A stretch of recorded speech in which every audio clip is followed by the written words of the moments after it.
Militan Hizbullah meluncurkan pesawat tak berawak atau drone UAV ke Israel Utara pada Senin 9 September 2024. Drone bermuatan bahan peledak tersebut menghantam gedung pencakar langit di kota pesisir Naharia.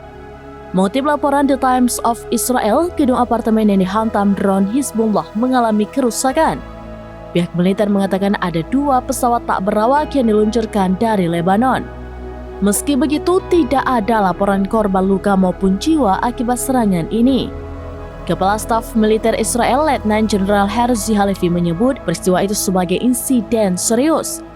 Ia menegaskan bahwa pasukannya siaga tinggi di utara dan siap untuk segala misi yang diperlukan. Sementara itu, militan Hizbullah mengaku bertanggung jawab atas serangan drone di Naharia. Serangan itu merupakan balasan atas tindakan militer Israel di Lebanon Selatan baru-baru ini. Berdasarkan keterangan saksi, drone yang menghantam gedung apartemen membuat orang-orang ketakutan. Sejumlah fasilitas juga hancur dan tidak lagi bisa ditinggali.